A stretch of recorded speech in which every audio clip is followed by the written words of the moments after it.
Vous êtes perdu dans votre business. Comment vous dire ça? Mais c'est bien fait pour vous.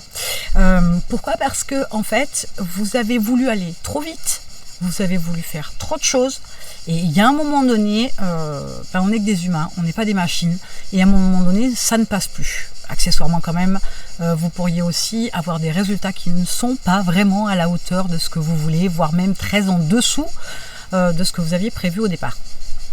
Il est important de comprendre que la première des choses, c'est avoir une bonne organisation de vos documents, de vos contenus pour les réseaux sociaux, de vos factures, de votre compta, etc. Tout ça, c'est quelque chose, on se dit, on verra plus tard, au fur et à mesure, ça va se faire tout seul. Et malheureusement, très vite, ça vous rattrape. Quand ça commence à devenir catastrophique, la gestion des documents, des images, etc., dans votre ordi ou sur votre drive, c'est qu'à un moment donné, vous avez oublié quelque chose. La deuxième chose qui est assez frappante, c'est que vous êtes capable dans la vie, au quotidien, de faire des plans. Vous planifiez quand est-ce que vous allez faire les courses, vous planifiez quand est-ce que vous prenez rendez-vous chez le médecin, vous planifiez quand est-ce que vous apportez les gosses chez Pépé Mémé, etc. Donc il y a une bonne organisation et il y a souvent une plutôt bonne planification des choses à faire de manière générale. Et dès qu'il s'agit de votre business, c'est du grand n'importe quoi. Il n'y a plus d'organisation, il n'y a plus de plan, il n'y a plus de priorité, il n'y a plus rien. Vous oubliez tout ce que vous faites dans votre vie perso, vous oubliez de le transposer dans votre business. Si vous êtes en surcharge mentale, je ne parle même pas du burn-out, mais si vous sentez de la fatigue, que les résultats ne sont pas là, que vous en faites beaucoup et beaucoup trop, vous n'avez pas de temps pour vivre, pour respirer, pour prendre quelques jours de vacances, pour lever le pied, etc., pour vous régénérer, parce que ça c'est important, et que vous ne savez pas par quel bout le prendre, je vous dis tout de suite, c'est de votre faute, déjà, on est d'accord, vous en êtes le seul responsable, mais arrêtez-vous et reprenez les choses depuis le début. Vous êtes capable de tout planifier dans une semaine avec vos rendez-vous, les choses que vous avez à faire, les obligations, le ménage, les courses, tout un tas de choses comme ça, les enfants, votre partenaire de vie, la famille, etc., vos amis. Et dans votre business, non.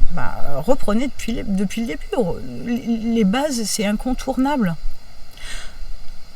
Donc, si vous vous sentez perdu, si ça avance pas, si vous êtes fatigué à en faire trop, etc., ce que je vous conseille de faire, aussi simple que ça, il y a 7 domaines, 7 fonctions dans une entreprise, DRH, développement, commercialisation, etc. Vous prenez chaque domaine et vous creusez à l'intérieur pour voir ce qui est essentiel, ce qui ne l'est pas. Ce qui ne l'est pas, on le dégage. Ce qui est essentiel, on met tout de suite en place quelque chose d'efficace, éventuellement d'automatisé, de productif, qui ne vous prendra pas trop de temps, et comme ça, au moins, ce domaine-là, il est réglé. Donc, si vous ne savez pas par quel bout de prendre, c'est quand même pas compliqué, c'est sous vos yeux. Donc, vous reprenez chacun des 7 domaines, des 7 fonctions dans votre entreprise, et vous les reprenez point par point. Alors, l'idée, c'est pas de rentrer dans les petits détails non plus, mais la compta, ok, je donne un exemple au hasard, mais c'est un exemple que j'ai eu il n'y a pas très longtemps avec un client. La compta, ça veut dire quoi? Ça veut dire qu'il vous faut un dossier sur votre ordi ou votre drive, par exemple, je préfère un dossier sur votre drive où vous allez pouvoir y mettre toutes les factures d'achat, où vous allez mettre toutes vos factures de vente, un autre dossier. Vous allez y mettre par exemple un autre dossier divers avec une note, tout un tas d'informations par exemple à fournir à l'expert comptable, et une fois par mois vous aurez, vous pouvez le programmer à l'avance, un email qui va partir au comptable en lui disant ok, les documents du mois précédent, achat-vente, sont dans le dossier sur le drive 6 juin, le lien. Et ça, c'est réglé, on n'en parle plus. Pourquoi vous faire des nœuds au cerveau? Pourquoi vous compliquer la tâche? Mais si d'entrée de jeu vous êtes bien organisé, ok, la compta c'est un problème réglé. L'expert comptable il fera son job avec ça. Vous pourrez aller beaucoup plus loin, par exemple lui demander un pré-bilan à un moment donné particulier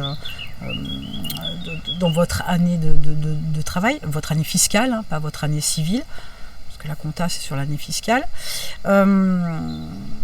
Donc il y a comme ça tout un tas de choses que vous pouvez mettre en place très rapidement, qui vont vous dégager du temps, qui vont vous soulager le cerveau et qui vont vous permettre d'éclaircir votre entreprise. Plus c'est compliqué, plus elle vous semble compliquée, plus vous êtes à la base de ce compliqué, vous êtes désorganisé. Faites simple. La simplicité, ça vous permettra toujours d'aller beaucoup plus loin. Plus vous faites complexe, plus ça vous complexifie la vie. Donc faites simple et vous verrez, vous y gagnerez du temps.